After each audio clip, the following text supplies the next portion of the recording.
मन बड़ी ही विचित्र कृति है ये मन। शरीर के किस अंग में बसता है कोई नहीं जानता, किंतु संपूर्ण शरीर इस मन की इच्छा साकार करने के लिए प्रयास करता रहता है। अब यदि मन कुछ खाने का करे तो व्यक्ति उसकी वनो उपवनों की इच्छा साकार करने का माध्यम ढूंढता रहता है। अब यदि मन किसी को शत्रु समझ ले तो व्यक्ति उसे नष्ट करने का हर संभव प्रयास करता है। अब यदि मन किसी से प्रेम करे तो उसकी प्रसन्नता के लिए हर सीमा लांघने के लिए सज्ज रहता है। परंतु जीवन सुखद हो इसके लिए आवश्यक है कि मन खाली हो। इस बांसुरी की भांति भीतर कुछ भी नहीं, न राग है न द्वेष, तब भी तार छेड़ने पर स्वर निकलता है। इसी प्रकार मन को भी भावनाओं से मुक्त रखना आवश्यक है। स्मरण रखिए, मन में कुछ भर के जियोगे तो मन भर के जी नहीं पाओगे। राधे राधे।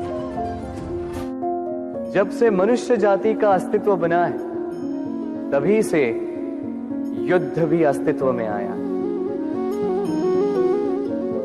युद्ध जो कभी धन का द्वंद्व बनकर सामने आता है तो कभी सुरक्षा का हथियार बनकर, कभी विजय की भूख के लिए तो कभी पराजय टालने के लिए। किंतु वास्तविकता तो यही है कि यदि आपको आगे बढ़ना है तो बाधाओं से युद्ध तो करना होगा।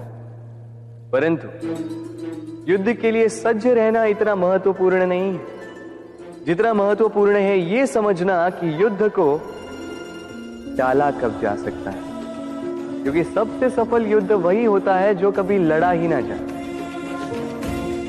आप युद्ध में विजय प्राप्त करके स्वयं का मान तो बढ़ा लो, किंतु अपना बल खो दो। इसलिए जहां तक हो सके युद्ध को टालो, इस शक्ति को संग्रहित रखो, ताकि जब ये युद्ध धर्म बन के सामने आए आप उससे पूरे बल के साथ लड़ सको। राधे राधे। संसार में सबसे बड़ी शक्ति क्या है?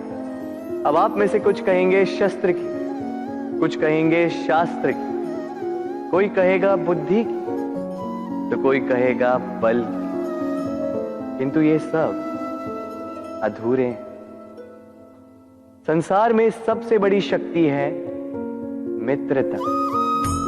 यदि सच्ची मित्रता प्राप्त हो जाए तो वही सबसे बड़ा धन है। जब आप कठिनाइयों में होंगे तो मित्रता शस्त्र बनकर सहायता करेगी। मार्ग भटक जाओगे तो मित्रता शास्त्र बनकर आपको राह दिखाएगी।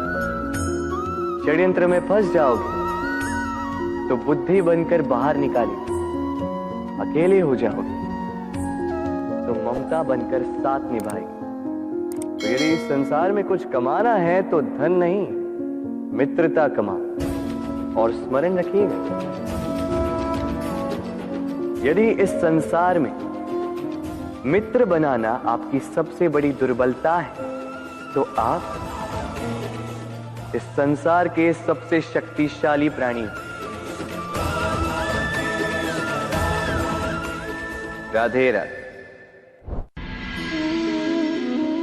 मनुष्य का स्वभाव है कमाना, संग्रह करना, फिर चाहे वो धन हो, नाते हो, संबंध हो या हो प्रसन्नता। परंतु क्या आपने कभी सोचा है नियति ने यह संग्रह करने की प्रकृति मनुष्य में क्यों डाली? एक बीज से पौधा पनपता है, उसके भोजन से फल संग्रहित होता है। क्यों? इसलिए ताकि वृक्ष उसे स्वयं खा सके? नहीं, बल्कि इसलिए ताकि वो भूखे जीवों में बांट सके। अब आप पूछेंगे कि इसमें वृक्ष का क्या लाभ?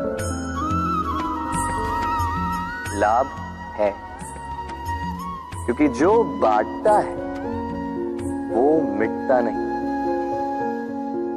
जो फल ये जीव खाते हैं वो उसके बीजों को वातावरण में बिखेर देते हैं, जिससे जन्म लेते हैं नए वृक्ष।